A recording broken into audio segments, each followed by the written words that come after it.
अस्सलामुअलैकुम। मेरा नाम मोहम्मद मज़हर आज़म है और मैं डाउ मेडिकल कॉलेज में सेकेंड ईयर MBBS का स्टूडेंट हूँ।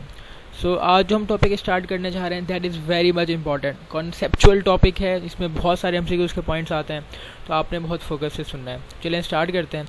टॉपिक है water and mineral uptake by root. जो रूट है हमारी, वो किस तरह वाटर को अपने अंदर एब्जॉर्ब करती है और किस तरह उसको लेके जाती है।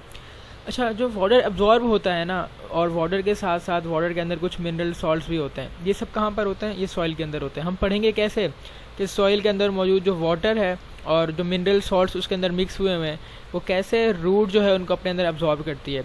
देखो, अगर मैं इस ओवरव्यू की बात करूँ, हम इस डायग्राम पे आ जाते हैं। ठीक है, मैं इसको थोड़ा जूम इन भी करता हूँ। अगर हम इस डायग्राम की बात करें, देखो जो रूट होती है ना, उस रूट में जो एक एपिडर्मिस की लेयर होती है, जो सबसे बाहर वाली लेयर होती है ना, उसको हम एपिडर्मिस कहते हैं। तो रूट की जो सबसे बाहर वाली लेयर है एपिडर्मिस है। इस एपिडर्मिस की लेयर से ना कुछ प्रोजेक्शन निकल रही होती हैं, जिनको हम रूट हेयर्स कहते हैं। क्या कहते हैं? रूट हेयर्स कहते हैं। तो एपिडर्मिस, जो रूट की एपिडर्मिस है, वहाँ से कुछ लेयर्स निकल रही होती हैं, इनको हम रूट हेयर्स कहते हैं। तो रूट की, और ये कहाँ पर होते हैं? रूट की जो टिप होती है ना, जो लास्ट कोना होता है, जो ज़मीन को फेस कर रहा हो, यहाँ पे समझो, यहाँ पे ये मेरी ज़मीन है, तो ज़मीन को जो एरिया फेस कर रहा होता है वो रूट टिप कहलाते हैं। रूट टिप के ऊपर उसके एपिडर्मिस में कुछ प्रोजेक्शंस मौजूद हैं, जिनको हम रूट हेयर्स कहते हैं, और ये एपिडर्मिस की लेयर भी है। याद रखना है आपने कि सॉइल के साथ जो रूट के हेयर्स मौजूद होते हैं ना, उनकी जो वॉल्स होती है, जो उसकी दीवार होती है, वो स्टिकी होती है, यानी कि चीज़ों को चिपका सकती है। ठीक है। और जो वाटर के और जो सॉइल के पार्टिकल्स होते हैं ना, तो क्या करते हैं, ये रूट की जो रूट हेयर्स हैं इसके साथ चिपक जाते हैं, और जब ये चिपक जाते हैं तो इस सॉइल के जो पार्टिकल्स होते हैं, इनके अंदर बहुत ज़्यादा वाटर होता है, और वाटर के साथ साथ कुछ मिनरल्स भी मौजूद होते हैं। जब वाटर भी यहाँ पे चिपक जाएगा और मिनरल्स भी चिपक जाएंगे। यार, अब चीज़ें हमेशा मूव कहाँ से करती हैं? जहाँ पर वाटर ज़्यादा होता है उससे मूव करता है, जहाँ पर वाटर कम होता है। तो ज़मीन में जो सॉइल के पार्टिकल्स हैं, वहाँ पर पूरे रूट हेयर को बहुत सारे सॉइल के पार्टिकल्स कवर कर लेंगे। जब बहुत सारे सॉइल के पार्टिकल्स को कवर कर लेंगे तो फिर क्या होगा? वाटर मूव करेगा from higher water potential to lower water potential, या फिर हम ये भी कह सकते हैं कि लो ऑस्मोटिक पोटेंशियल से हाई ऑस्मोटिक पोटेंशियल की तरफ। ठीक है, बल्कि ऑस्मोटिक पोटेंशियल को मैं थोड़ा उल्टा कह रहा हूँ। ये हाई ऑस्मोटिक, यहाँ पर जो हाई ऑस्मोटिक प्रेशर इसके अंदर होगा। ऑस्मोटिक प्रेशर का मतलब होता है वाटर किस तरफ जाना चाहता है। तो वाटर इस तरफ आना चाहता है ना, तो जिस तरफ आना चाहता है ना, उस तरफ का ऑस्मोटिक प्रेशर ज़्यादा होता है। तो रूट हेयर का ऑस्मोटिक प्रेशर ज़्यादा होगा। ठीक है, अगर आपको ये बात समझ में नहीं आ रही, you can go and check my last video, जिसमें मैंने ये ऑस्मोटिक पोटेंशियल क्या है, वाटर पोटेंशियल क्या है, इसको मैंने डिटेल में डिस्कस किया है। You must watch that video before seeing this one. अब होता क्या है, वाटर जो है वो इस रूट हेयर्स के अंदर मूव कर जाता है। जब रूट हेयर के अंदर मूव कर जाता है, तो रूट हेयर से मूव करने के बाद वो एपिडर्मिस में आता है। एपिडर्मिस के बाद जो नीचे लेयर होती है ना, ठीक है, उसको कहते हैं कॉर्टेक्स। ये पूरी कॉर्टेक्स की लेयर है। फिर वो वाटर जो है इस पूरी कॉर्टेक्स की लेयर के थ्रू मूव करता है। वो कैसे मूव करता है हम इसको आगे डिटेल में डिस्कस करेंगे। उसके बाद वो आ जाता है एंडोडर्मिस के पास। ठीक है, और मैं एक और बात आपको बताऊं, ठीक है, मैं पूरा ओवरव्यू दे रहा हूँ, इंशाल्लाह जो हम रीड करेंगे सब यही बातें होंगी उसमें। अच्छा, ये जो रूट हेयर्स होते हैं, ये यूनिसेलुलर रूट हेयर्स होते हैं, और इनकी सिंगल मेम्ब्रेन होती है। ये इस बात इतनी इंपॉर्टेंट नहीं है, बट सिंगल मेम्ब्रेन होती है, आपने ये बात याद रखनी है। कॉर्टेक्स की बात करें, कॉर्टेक्स होती है। याद रखना, जो रूट की टिप होती है ना, वहाँ पर जो एपिडर्मिस मौजूद होती है, वाटर के लिए परमिएबल होती है। तो ये क्या करती है? वाटर को अपने अंदर आने देती है। रूट हेयर्स भी वाटर को अपने अंदर आने देते हैं। कॉर्टेक्स भी परमिएबल होता है वाटर के लिए, वो भी इनको अपने अंदर आने देता है। लेकिन जो एंडोडर्मिस होता है ना, यहाँ तक वाटर जो है ना बहुत तरीक़ों से आ जाता है। बहुत से तरीके क्या है, मैं आपको भी बताता हूँ। ठीक है, एक उसमें तरीका ये है कि वाटर जो है सॉइल से मूव करेगा रूट हेयर में। अब जब रूट हेयर के सेल में आ गया है, तो रूट हेयर के सेल से वो एपिडर्मिस के सेल में जाएगा। एपिडर्मिस के सेल से वो फिर कॉर्टेक्स के सेल में जाएगा, और कॉर्टेक्स के सेल से अब उसने जाना है एंडोडर्मिस में। वो कैसे जाएगा, हम उसकी बात करते हैं। ये इसके सेल से जब वो सॉइल से जब आ रहा है रूट हेयर के सेल में, कैसे आएगा? पहले सेल वॉल को क्रॉस करेगा, सेल मेम्ब्रेन को, फिर साइटोप्लाज्म, फिर वैक्यूल, फिर साइटोप्लाज्म, फिर सेल मेम्ब्रेन, फिर सेल वॉल, और फिर बाहर आकर फिर दूसरे सेल की सेल वॉल को क्रॉस करेगा, फिर दूसरे सेल की सेल मेम्ब्रेन को, फिर उसके साइटोप्लाज्म में, फिर उसके वैक्यूल में आ जाएगा, फिर उसके वैक्यूल से बाहर। तो इस तरह एक सेल से दूसरे सेल में वाटर मूव कर रहा होगा। इसको कहेंगे सेल टू सेल पाथवे। जब वाटर एक सेल से दूसरे सेल में मूव करता है, इसको सेल टू सेल पाथवे कहते हैं। और तरीका क्या है, हम उसकी भी बात करते हैं। चले हम उसकी बात करते हैं। पहले मैं आपको ये डायग्राम के थ्रू समझाने की कोशिश करता हूँ। ये डायग्राम देखो, आई गेस आपको, आई होप सो कि आपको नज़र आ रहा हो। ये जो प्लाज्मोडेस्माटा, अच्छा प्लाज्मोडेस्माटा क्या होता है? आपकी वॉल होती है सेल वॉल। सेल वॉल के अंदर जो गैप होते हैं ना, जो पोर्स होते हैं सेल वॉल के अंदर, उसको प्लाज्मोडेस्माटा कहते हैं। ये मैं इसकी बात पहले भी कर चुका हूँ। तो ये है आपकी, देखो ये ग्रीन वाली है सेल वॉल, ठीक है, ये है उसकी फिर सेल मेम्ब्रेन, और ये है साइटोप्लाज्म। ठीक है, ये क्या है, साइटोप्लाज्म, और ये ग्रीन वाली क्या है, सेल वॉल है। देखो इस ग्रीन वाली सेल वॉल में ये वाला कुछ गैप है, ये जो गैप है इसको प्लाज्मोडेस्माटा कहते हैं, ठीक है। तो अब जो वाटर ट्रांसफर हो सकता है, एक तो पाथ ये था कि डायरेक्टली एक सेल से दूसरे सेल में जाए, उसको किसी ये प्लाज्मो, उसको ये पोर्स की ज़रूरत नहीं होती, वो डायरेक्टली एक सेल से दूसरे सेल में चला जाता है। एक और पाथवे है, वो है कि वो उस प्लाज्मोडेस्माटा को क्रॉस करता है, यानी कि सेल का जो साइटोप्लाज्म है वो दूसरे सेल के साइटोप्लाज्म के साथ कनेक्टेड है, बट किसके ज़रिए, इन पोर्स के ज़रिए, जिसको मैं प्लाज्मोडेस्मा कहता हूँ बहुत ज़्यादा के लिए, और प्लाज्मोडेस्मा एक के लिए, और प्लाज्मोडेस्माटा बहुत सारों के लिए। तो कोई जो पोर है ना सेल वॉल के अंदर, अगर वाटर मूव करेगा एक सेल के साइटोप्लाज्म से दूसरे सेल के साइटोप्लाज्म में with the help of plasmodesmata, इसको हम कहते हैं सिम्प्लास्ट पाथवे। जो सिम्प्लास्ट पाथवे है, सिम्प्लास्ट पाथवे जो होता है उसमें वाटर मूव करता है एक साइटोप्लाज्म से दूसरे साइटोप्लाज्म की तरफ with the help of plasmodesmata, जो पोर्स होते हैं सेल वॉल में। अच्छा, ये पाथ हो गया। एक और पाथवे है कि वाटर मूव देखो ये जो पर्पल में शो कर रहे हैं, पर्पल में भी वाटर मूव कर रहा है ना इस सेल वॉल के अंदर, ग्रीन वाली सेल वॉल है, उसका जो वाटर मूव कर रहा है ये पर्पल वाला है। तो जो पर्पल वाला वाटर मूव कर रहा है वो सेल वॉल के अंदर मूव कर रहा है, वो किसी से प्लाज्मोडेस्माटा के थ्रू दूसरे सेल में नहीं जा रहा। देखो ये एक सेल की सेल वॉल, उससे मूव किया इसने दूसरे सेल की सेल वॉल में, फिर तीसरे सेल की सेल वॉल में, इस तरह वो सेल वॉल के अंदर मूव कर रहा है। ये जो वाटर जो है वो जो सेल के बाहर है ना, अब cell membrane non living part होता है, सेल वॉल सॉरी, तो अब वाटर जो मूव कर रहा है वो सेल के बाहर मूव कर रहा है सेल वॉल के अंदर। ये जो सेल वाटर की मूवमेंट है सेल वॉल के अंदर, ठीक है, उसको कहते हैं एपोप्लास्ट पाथवे, ठीक है, थ्रू सेल वॉल। जो सेल वॉल के जरिए मूवमेंट होती है हम उसको क्या कहते हैं, एपोप्लास्ट पाथवे। और यही बात यहाँ पर भी शो हो रही है कि देखो ये प्लाज्मोडेस्माटा पोर है जो वाटर मूव कर रहा है, इसके ज़रिए हम इसको कहेंगे हमारा एपोप्लास्टिक पाथवे जो सेल वॉल के ज़रिए है। जो सिम्प्लास्ट पाथवे कौन सा है, जो साइटोप्लाज्म के ज़रिए हो रहा है, ठीक है। ये बात आपको मैं उम्मीद कर दूँगा समझ में आ गई होगी। अच्छा, मैं आपको एक और बात भी बता दूँ, अब जब ये पूरा वाटर मूव कर रहा है ना, ये एपिडर्मिस से भी मूव कर जाएगा, रूट हेयर से भी मूव कर जाएगा, लेकिन कॉर्टेक्स से भी मूव कर जाएगा। जब आ जाएगा उसके बाद एंडोडर्मिस, ये जो एंडोडर्मिस है ना, ये एंडोडर्मिस की जो लेयर है यहाँ पर सेल्स की, ये जो लेयर आपको नज़र आ रही है पूरी, जो एंडोडर्मिस की लेयर है ये वाली, इसके पास एक होता है वैक्सी मटेरियल। इस एंडोडर्मिस की जो सेल वॉल होती है ना, उसके ऊपर एक वैक्सी मटेरियल मौजूद होता है जिसको आप कहते हो कैस्पेरियन स्ट्रिप। ये जो वैक्सी मटेरियल है कैस्पेरियन स्ट्रिप जो एंडोडर्मिस की लेयर में मौजूद सेल वॉल के ऊपर मौजूद है, ये वाटर को अलाउ नहीं करता कि वो सेल एक सेल वॉल से दूसरे सेल वॉल में मूव करे। सो वाटर जो है यहाँ पर एपोप्लास्टिक पाथवे के जरिए मूव नहीं कर सकता।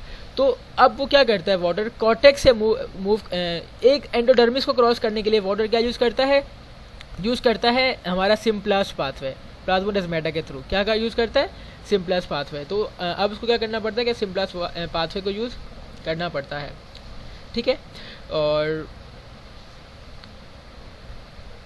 तो यहाँ पर हम कह सकते हैं कि सिंपलेस्ट पाथवे जो है वो वही एक ही तरीका है जिसके ज़रिए वाटर यहाँ पर मूव कर सकता है, ठीक है। फिर जब वो एंडोडर्मिस को क्रॉस करेगा वाटर तो पेरीसाइकिल में आ जाएगा, जब पेरीसाइकिल में आ जाएगा फिर हर तरीका पॉसिबल है, वो मूव कर सकता है with the help of apoplast भी और सिम्प्लास्ट भी। पेरीसाइकिल को क्रॉस करके वो जाइलम के अंदर आ जाएगा।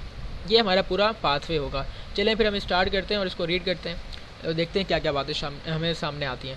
कह रहे हैं absorption of water and mineral salt take place through root system. Root system के जरिए ये सारी वाटर की और मिनरल सॉल्ट की एब्जॉर्प्शन होती है। Root are provided by number of tiny root hairs, ठीक है, which are out growth of epidermal cell. Root hair are the out growth of epidermal cells, MCQ का पॉइंट है। और जो एपिडर्मल सेल्स होते हैं कहाँ होते हैं, रूट की टिप पे होते हैं।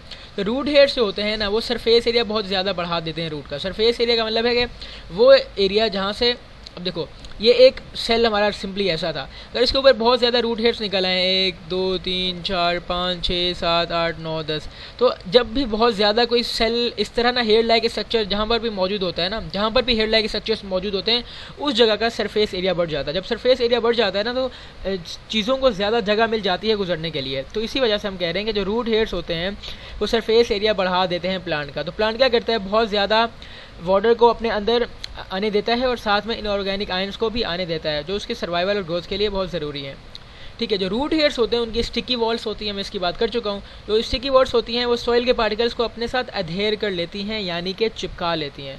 और वो जो सॉइल के पार्टिकल्स होते हैं they are coated with water, soil के पार्टिकल्स में वाटर भी मौजूद होता है और डिजॉल्व मिनरल सॉल्ट भी होते हैं। तो फिर क्या होता है, फिर एब्जॉर्प्शन होती है near the root tip where epidermis is permeable to water and root hair. जो एब्जॉर्प्शन होती है वाटर की वो कहाँ पर होती है, रूट की टिप पे होती है, जहाँ पर एपिडर्मिस जो है वो परमिएबल है वाटर को, और रूट हेयर से भी वाटर आ सकता है।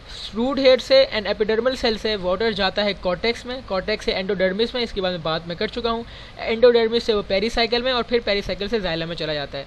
कह रहे हैं बिकॉज ट्रांसपोर्ट यूज़ कर रही है अगर रेडियल डायरेक्शन में है, यानी कि जो वाटर का जो ट्रांसपोर्ट हो रहा है ना, एक सेल से हो रहा है दूसरे सेल में, दूसरे से तीसरे में, ये इसको कहते हैं रेडियल डायरेक्शन, यानी कि cell to cell path, cell to cell जा रहा है, बहुत छोटे छोटे रास्ते में जा रहा है, छोटे छोटे पाथ में जा रहा है, इसको रेडियल डायरेक्शन में हो रहा है, इसलिए हम इसको कहते हैं लेटरल ट्रांसपोर्ट। लेटरल का मतलब यार आप एक सेल हो, आपके जो पड़ोस में जो चीज़ मौजूद है आप उसके अंदर चले जाओगे तो आप कहोगे कि मैं लेटरल जगह पर चला गया हूँ, ठीक है।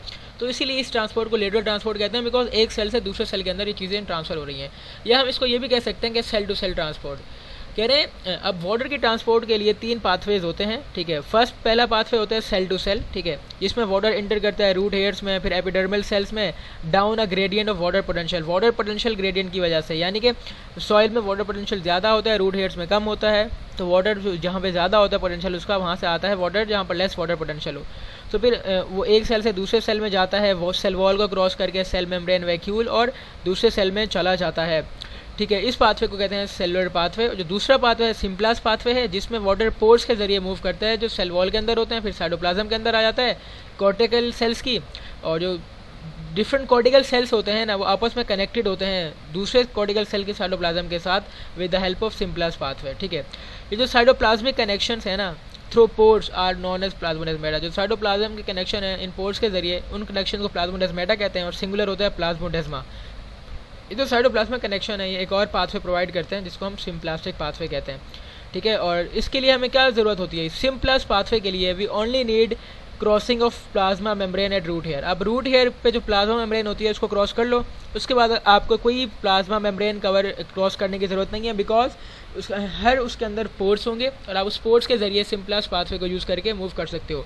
तो सिम्प्लास्टिक पाथवे के लिए आपको सिर्फ क्रॉस करना पड़ता है प्लाज्मा मेम्ब्रेन को रूट हेयर्स के, ठीक है। ये एमसीक्यूज़ का पॉइंट है, एमसीक्यूज़ का पॉइंट है कि सिम्प्लास्टिक पाथवे के लिए you only requires crossing of plasma membrane at the root hair.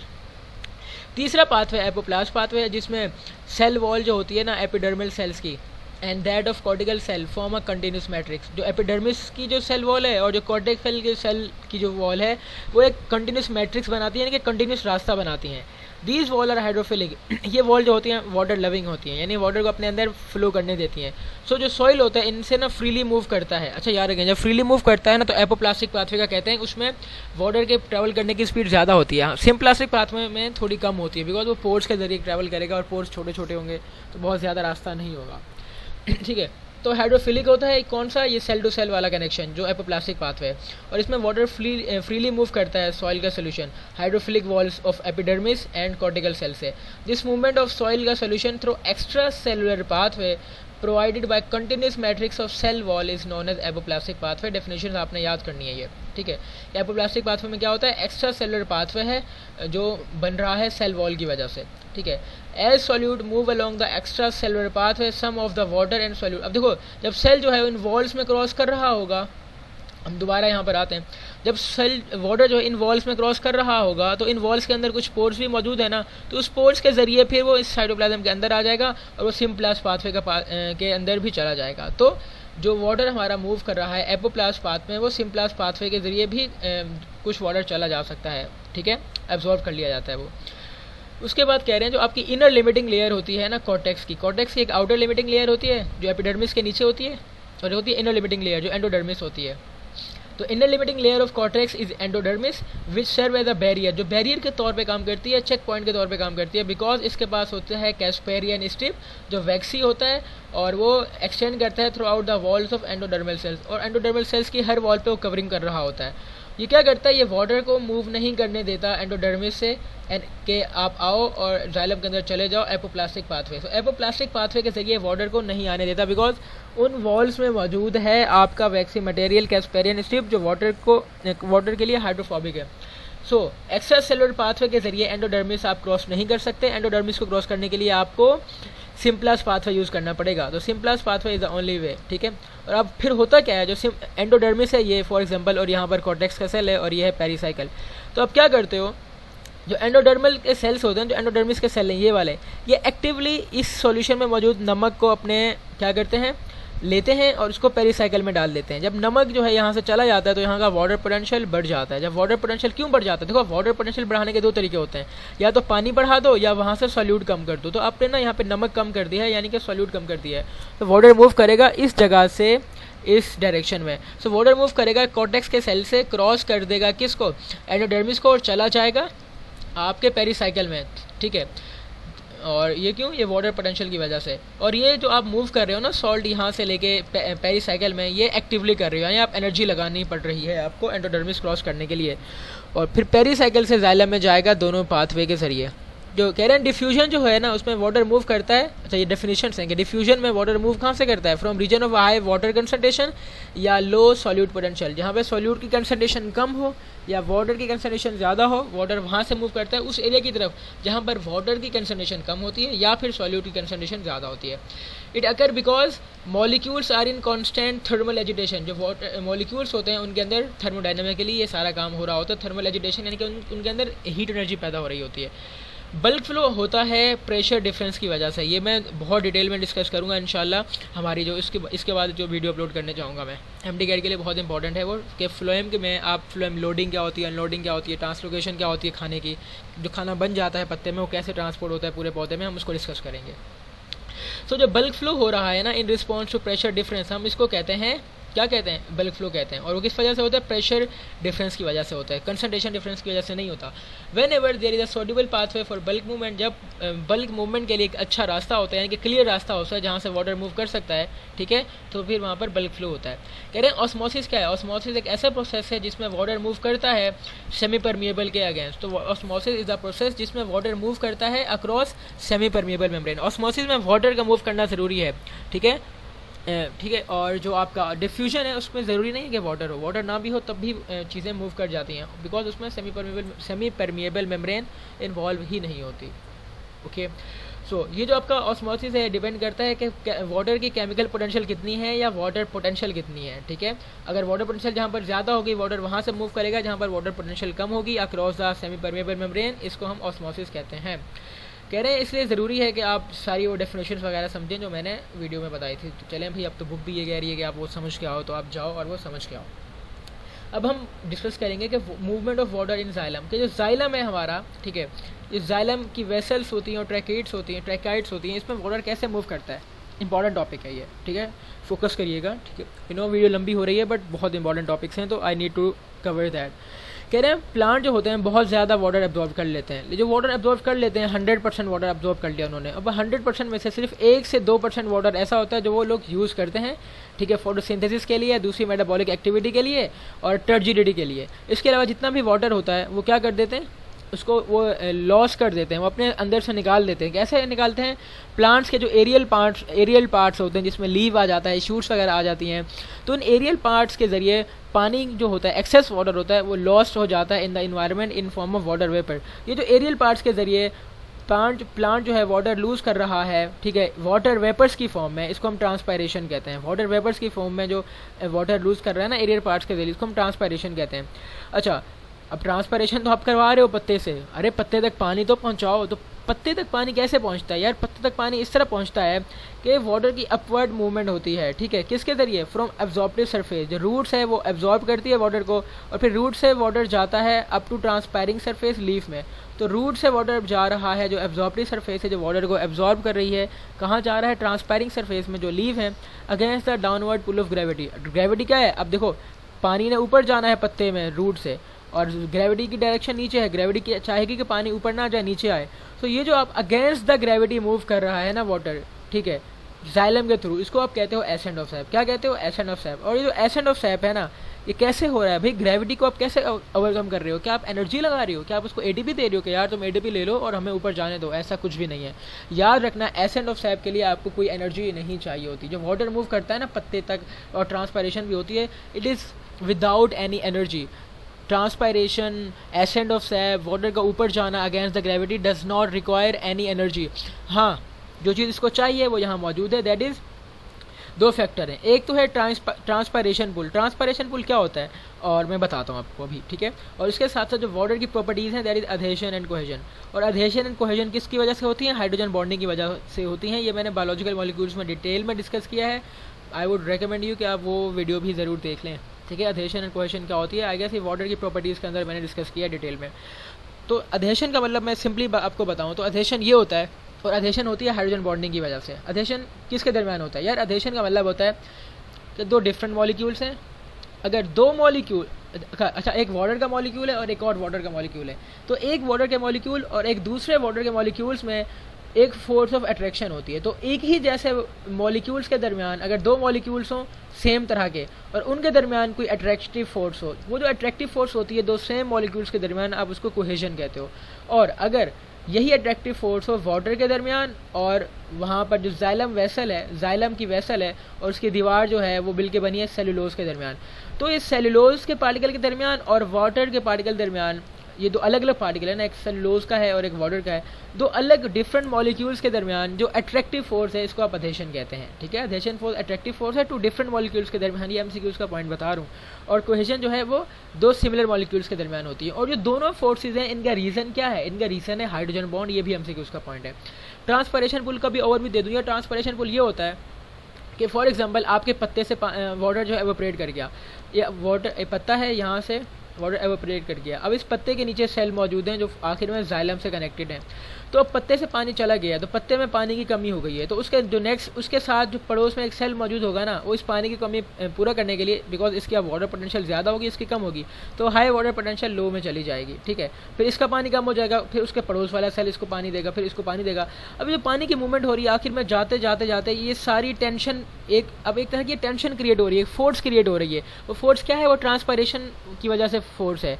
और क्योंकि वो फोर्स ट्रांसपायरेशन की वजह से है, बिकॉज वाटर एवोपरेट कर रहा है ना, ट्रांसपायर कर रहा है, और ट्रांसपायर करने के नतीजे में पानी की कमी हो रही है, जिसके नतीजे में एक सेल से पानी मूव कर रहा है ऊपर की तरफ, पत्ते की तरफ। इसको आप कहते हो ट्रांसपायरेशन पुल के, जिसमें वाटर जो मूव कर रहा है जाइलम से मूव कर रहा है पत्ते की तरफ, because of the tension created by a process called transpiration, ठीक है। इसको आप ट्रांसपायरेशनल पुल कहते हो। तो चलिए अब इसको हम रीड करते हैं और इंशाल्लाह यही होगा, इसके अलावा कुछ अलग डिफरेंट नहीं होगा। हम यहाँ तक रीड कर चुके हैं। तो वाटर मॉलिक्यूल जो होते हैं ना उनके दरमियान हाइड्रोजन बॉन्डिंग होती है, और जो हाइड्रोजन बॉन्डिंग होती है ना it give rise to property of cohesion. तो अब एक वाटर मॉलिक्यूल और एक और वाटर मॉलिक्यूल हमेशा आपस में अट्रैक्टेड रहता है। ऐसा नहीं है कि अब जब पानी मूव कर रहा है तो पानी का एक कतरा अलग मूव करेगा, ये दूर दूर होकर मूव करेंगे, ऐसा नहीं है। जब भी वाटर मूव करता है वाटर फ्लो करता है। आपसे पूछा जाता है ये वाटर के अंदर फ्लो की प्रॉपर्टी क्यों होती है? It is because of cohesion, because water के सारे मॉलिक्यूल्स आपस में एक दूसरे को अट्रैक्ट कर रहे हैं because of the hydrogen bonding. तो कोहेजन जो कि हाइड्रोजन बॉन्डिंग की वजह से होती है, इसकी वजह से वाटर मॉलिक्यूल फ्लो करते हैं। और इसके साथ साथ ये जो कोहेसिव जो हाइड्रोजन बॉन्ड है ना, वाटर को हाई टेंसाइल स्ट्रेंथ देती है। और वो टेंसाइल स्ट्रेंथ क्या है? High tensile strength is the ability to resist the pulling force. Gravity water को नीचे पुल कर रही है, वाटर ऊपर मूव कर रहा है। क्यों? बिकॉज उसके अंदर हाई टेंसाइल स्ट्रेंथ है जो हाइड्रोजन बॉन्डिंग की वजह से क्रिएट हो गई है। इसके साथ साथ वाटर जो है ना, water molecule in xylem vessel form a continuous column. जो जाइलम के अंदर वाटर मॉलिक्यूल्स होते हैं ना, अच्छा मैंने एक बार यहाँ मिस कर दी। अब वही जो आपका वाटर मॉलिक्यूल है वो जाइलम के साथ कनेक्ट चिपका हुआ भी होता है। अब ऐसा नहीं है कि अगर इसके साथ चिपका हुआ ना होता ना तो वाटर ऊपर ना जाता, वो स्लिप होकर नीचे आ जाता। बट बिकॉज इस वाटर के मॉलिक्यूल के दरमियान और मेरी जाइलम की जो वॉल है जो सेलुलोज से मिलकर बनी है उनके दरमियान हाइड्रोजन बॉन्डिंग है और अधेसिव फोर्स है, तो उस अधेसिव फोर्स की वजह से वाटर मॉलिक्यूल वापस नीचे नहीं गिरता बल्कि एक कंटिन्यूस कॉलम बना देता है। सो जो कंटिन्यूस कॉलम बन रहा है ना जाइलम वेसल के वेसल्स के अंदर वाटर का, it is because of hydrogen bonding.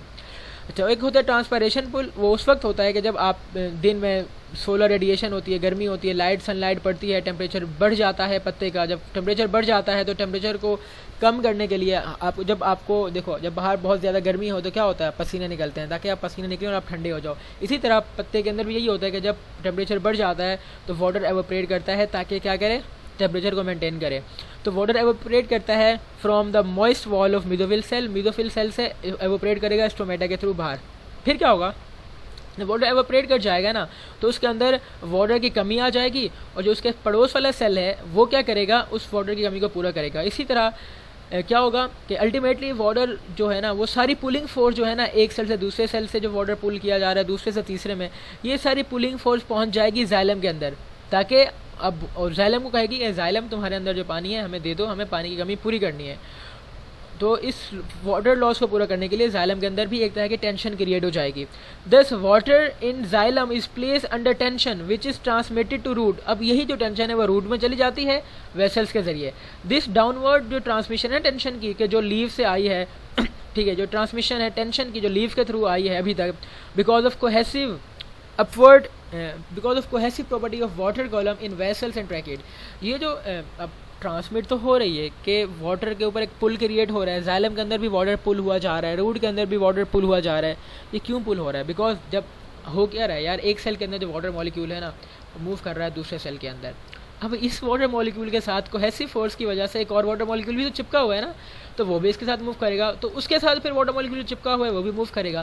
तो ये जो कोहेसिव फोर्स है ना वाटर कॉलम के बीच में, जो वाटर एक कॉलम की फॉर्म में यहाँ मूव कर रहा है, एक लगातार यानी कि एक चेन की फॉर्म में मूव कर रहा है वेसल्स के अंदर और ट्रैकेड्स के अंदर, इसकी वजह से ये डाउनवर्ड ट्रांसमिशन हो रही है सारी, ठीक है। वरना क्या होता, अगर एक ही के ऊपर फोर्स लगती तो वो अंदर चला जाता, फिर और वाटर मॉलिक्यूल इससे अट्रैक्टेड ही नहीं था, तो इसके ऊपर फोर्स लगी, ये अंदर चला गया। अब इसके ऊपर फोर्स लगाने वाली कोई चीज़ मौजूद ही नहीं है। बट थैंक टू ऑलमाइटी अल्लाह कि इस वाटर मॉलिक्यूल के दरमियान इस वाटर मॉलिक्यूल के दरमियान हमेशा कोहेसिव फोर्स होती है। जब इस वाटर मॉलिक्यूल के ऊपर कोई फोर्स लगेगी, इसके ऊपर भी ऑटोमेटिकली लग जाएगी। So adhesion of water molecule to hydrophilic wall of xylem vessel. देखो जाइलम की वेसल जो होती हैं वो भी हाइड्रोफिलिक होती हैं, इसलिए तो वहाँ पे अधेसिव फोर्स क्रिएट हो जाती है, ठीक है। और इसके साथ साथ जो वेसल्स और ट्रैकेड होती है ना, उनका डायमीटर छोटा होता है, जो क्या करता है ग्रेविटी को ओवरकम करने में बहुत इंपॉर्टेंट रोल प्ले करता है। अच्छा, तो जो वाटर ट्रांसपोर्ट हो रहा है ना लॉन्ग डिस्टेंस के लिए, उसके लिए plant do not use their metabolic energy. ये लॉन्ग जो ट्रांसपोर्ट है ना, लॉन्ग डिस्टेंस ट्रांसपोर्ट के लिए एनर्जी नहीं चाहिए, हाँ शॉर्ट के लिए चाहिए, जो मैं यहाँ पर इस टॉपिक में डिस्कस करूंगा नेक्स्ट वीडियो में, ठीक है। सो लॉन्ग डिस्टेंस ट्रांसपोर्ट के लिए you do not require energy, plant do not require energy, ठीक है। बट उन्हें लाइक अधेसिव फोर्स चाहिए, कोहेसिव फोर्स चाहिए, एवोपरेटिंग इफेक्ट चाहिए यानी कि ट्रांसपायरेशन चाहिए सनलाइट की मौजूदगी में, तो सनलाइट भी चाहिए। और ये सनलाइट है, अधेसिव फोर्स है, कोहेसिव फोर्स है, ये सारी रिस्पॉन्सिबल हैं for upward conduction of water. अच्छा, जो ये जो स्टोमेटा खुलते हैं बंद होते हैं, इनका क्या मैकेनिज्म है, मैं इंशाल्लाह ये सारी बातें आपको यहाँ डायग्राम में समझाता हूँ। देखो ये है आपका एक स्टोमा का स्ट्रक्चर, ठीक है।